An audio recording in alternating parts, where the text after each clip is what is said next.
Hi, my friend, it's Pat Sloan here. First, let me say thank you. This Starbucks is on you and you and you and you. Thank you so much for the Starbucks cards. I really enjoy them. I take a walk over there, usually in the afternoon, early afternoon, so it's like a nice break and I get to walk the neighborhood. So cheers to you. Okay, what do we have? We have our Secret Lives of Color, and we're on block number 17, which is the last color in the yellow. So this month we had quite a few blocks. I believe we only have 6 blocks in the next month, in March, which will be the color orange. But to roll out yellow, we are on gold. Beautiful, illustrious gold. And let me show you my block first, and then tell you what I was doing with it for the fabric. So here's what I ended up with. Yes, this gold fabric, I'm going to show it to you in a second, but as soon as I saw it, I'm like, yes, I had to pull it. I know several of you have done that. You have gone and gotten the fabrics in advance now, and you've actually put them in your book. I think I have a picture of that right here. That's so cool. I have one green pulled, then I pulled just for the month. So I will go and pull all the oranges when I do the first orange block, which is in March. So there's the gold. But how did I come to this? Well, I had the gold, and this is one that I've had quite a long time. And I don't know why I've always kept it. It actually has a little shimmer of gold on it. You know how the fabric companies do that? Gold accents on the fabric will be very popular. They're actually very popular right now. You can find it on a lot of things. Then you could go years and nobody puts gold on anything. This one is just a tiny little shimmer. It was a much older P&B fabric called, oh, I thought I had it. Yeah, Tea Garden. So I think that was probably the name of the line. I don't remember it at all. This was probably back when I had fabric with P&B, which was when the company was with its founder, Irwin Bear. Lovely, lovely man. I really liked Irwin. Though the company was then sold to another group. And so it still exists, but kind of in a very different format. It doesn't do the type of fabric it did when I was with them. So this is the one I've been getting. I have quite a big piece of it, so it's like I love it. Now I wanted to pair it with something that really that was fun, and I thought, well, maybe I'll just do that white that I have with the yellow specks that I'm still trying to use up. Remember, I had this in the what was it?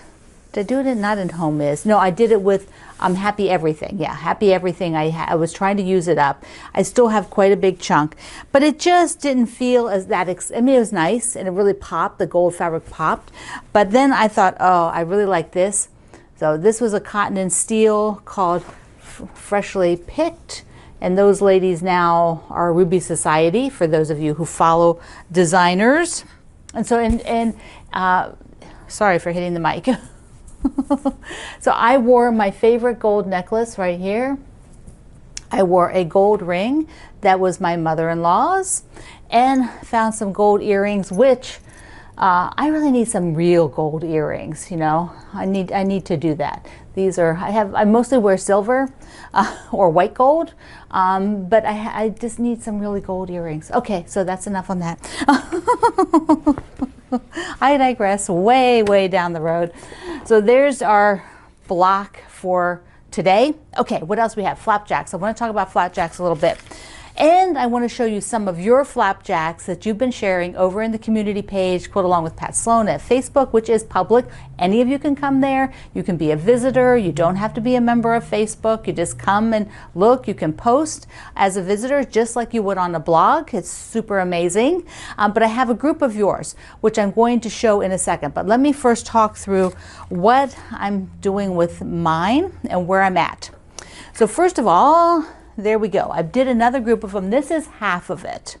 And I don't have any of these sewn on yet. They're just up here as sort of placeholders and for me to look. And a lot of them I probably will leave there, but once I put all of them up, I will probably switch a few things around. So I definitely decided to remove all the ones that had this light color, you know, more white really looking for the center. And I will replace those last 3 with a gold. So I have to unsew all of these and put those in. which is fine. I don't mind doing that. It does not take long. Jack and I get to be best friends. And for those of you who don't know who Jack is, it's not Jack Daniels. It is the seam ripper. So my favorite one is this Clover seam ripper. Although I will tell you that the older Clover ones I think were a little nicer. They're a little heavier weight. For some reason I liked them a little bit better, but I still like the ergonomics of this flat. It's sort of an oval shape, not round. So I really like that. You put it on the table, it doesn't roll off, which is important because you set it down a lot and I don't want to be rolling off the table. So that's super important. That's my favorite one, the Clover one. Okay, where was I? No, ripping out to put these back in. Okay, the next thing I discovered, okay, I still have these to sew. I've got these on here to sew. And then I have the verticals. So the verticals, those 3 that I'll take out of the middle will come in this pile. And then I still need 5 more fabrics. For whatever reason, because I had yellow. I had yellow there and I don't want yellow verticals now. Yellow will only be the horizontal, so we'll get this really fabulous horizontal yellows going across. So I need 5 more, and I decided they would be the gray because there's a lot of white and a lot of light gray. So I want to get something a little bit darker gray. Let's take a look at my options because working with gray, they are different. You know, as you know, with trying to match anything, they can shade to blue, they can shade towards red. So it does make a huge difference if you're trying to add in. You want to be sure that it really works and it doesn't sort of conflict with what you have going on. Okay, so let's take a look. I've got these blocks just laying here and I pulled, this is my gray bin. I have one gray bin, and pretty much color-wise, this is what I work with. A bin at a time. Oh, there's a good one I didn't pull out to look at.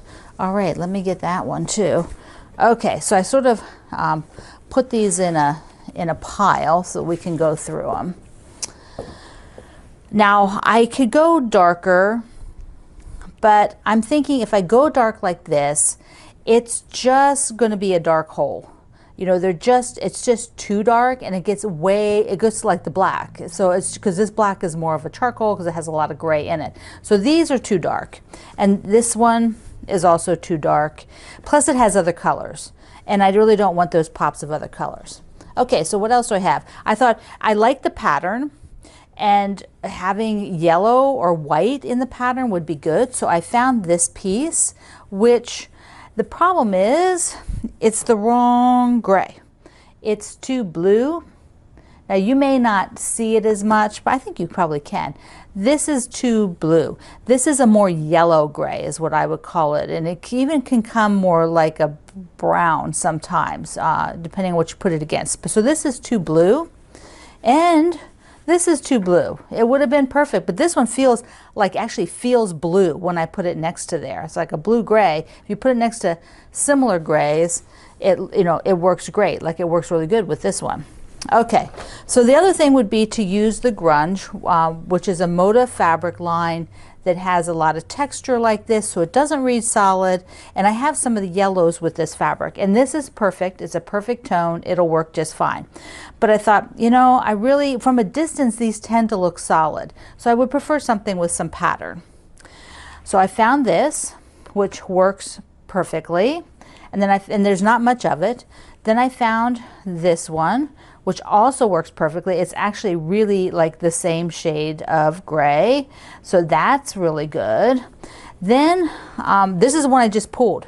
So I'm like, oh, this would be good because it's got the yellow in it. So definitely I'm putting some of this in because I really like having that little bit of yellow. Okay, and the last one I have is a very old fabric, and okay, really seriously, look at this. 1, 2, 3, 4, 5 pieces of this. Who knows? There might be another one shoved down in that bin. I actually know why I have 5 pieces of this. Let me tell you. Do you ever? I know why I do. I even remember all about this fabric. And this fabric I got probably at least 10, 12 years ago. I had a plan to do a project, and so at the time I was somewhere shopping and all they had left was the fat quarters. They didn't have any left on the boat, and it had been around a little while, so I'm like, okay, well, I guess I'll buy all the fat quarters. So I bought all the fat quarters that they had of this, and then I didn't do that project. So now I have 5 pieces of it, but it's also good. It is the right shade of the gray, and it has yellow in it. So I know I'm going to do at least 2 of those, maybe two, and then maybe just do this one. So see how that looks for the verticals. And I might even switch out a couple of the whites. I don't know, probably not. But that's where I am. So I've got to cut those up so I have them for the vertical pieces and so the rest of the horizontal pieces. Then I can mess around on the wall here and be sure I like where they are, be sure nothing is touching anything. Don't touch me. That's, you know, don't want the same colors like piled up or the same print. I don't want a corner where there's like 3 of the same print if I can help it. So that's what I will move around. It's sort of like your eye balances things. You have a balanced eye at this point where you're looking at it and you're like saying, okay, is there something sticking out at me that I want to switch around? Of course, what happens when you switch one around? It touches something else it shouldn't touch. Or you go to switch 2 of them and they have a different fabric that you shouldn't touch. Believe me, I've done this already. But I'm excited about it. I think it's going to be super cool. I just love the fabrics. I love playing with them. There's a lot of pattern in them, which I really like. For me, I like pattern. I like to see the pattern. That's a fun thing for me. Okay, let's take a look at some of your flapjacks because you shared them on the group, and I have a few of them here to show you. Let's take a look at these flapjacks by you. The first one is from Andrea, and she did like I did and has a light color on her horizontal, but she also used a limited number of fabrics, which I think turned out super good. Anne has a light background of like a white or a cream, and then a lot of rich, dark, chocolatey colors that look just so yummy. Charlotte's block is going scrappy. She has a lot of novelty prints there in her corners, you know, for her background squares, and she's using scrappy bunches of fabric. Christine's is, oh, that's so pretty. Also, again, with a more limited number of fabrics, which works so well with this. So it's really cool to see how it can go any way. Heather's is made, she made this one a while ago, so you can see it's already quilted, but it's so gorgeous with, again, a white background, which I think a lot of people pick because that's what the pattern has, and it does work with a lot of different things.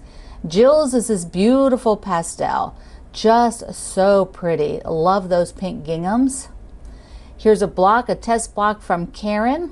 I think it's a go, Karen. Kathy is doing a red, white, and blue, and it looks like a beautiful picnic quilt, doesn't it? With the gingham and that summer blue. So Kendall got his all done, and he's using solids. They may be grunge. I'm not sure, Kendall can tell us, but that looks amazing. Lana's also got a lot of novelty prints. So here's a way for you to just look at how novelty prints can make this flapjack quilt really, really interesting. Lynn did a baby version there with some really sweet fabrics, and there's a lot of directional fabrics, so you can see how that would work out. Lynette's got a color scheme very much like mine with the gray and the gold, and she's using one of the bee fabrics, and I think it's the same fabric that I just showed you, that bee piece that I'm going to add in. Nancy did a crib size. She did another baby quilt one, little hand prints, so sweet. And Tracy, let's see, Tracy said this one went together so quick. It sure does. I love hers. A lot of her fabrics are a medium tone, and then she has some that are just slightly lighter in that peach so that you can get the effect and feel of how that works. Super, everybody. They look amazing. Isn't that fun to see how different the quilts can be, whether you're putting a lot of different pattern in there or whether you're keeping it really more simple with fewer fabrics and fewer colors? I mean, it just works any way you do it, and it's so fast and fun. This is really a fast and fun project. Okay, I have 2 more things. First, remember when I showed you my jackets I made, the photos of my little quilt jackets and those quilt coats that had a lot of freaking work in them? They were a lot of work. The other ones were just more single fabric or little collage stuff. They weren't quite as much work. But the clothing, the quilting clothing is very popular and ebbs and flows. Putting quilt blocks, making things out of patchwork, it ebbs and flows. And right now it's high. You know, there's a lot of designers putting out clothing which has patchwork elements, and quilters are taking their own quilts and cutting up their own quilts, and they might just be making patchwork specifically for a project. And my friend Kate at the Confident Stitch in Missoula, Montana texted me and she said, oh, I've just done a video on a quilt coat. There's a challenge, I believe it's with Free Spirit, and she did this great video. So if you are interested in making a coat from scratch with a quilt pattern on top of it, here I'm going to show you a picture.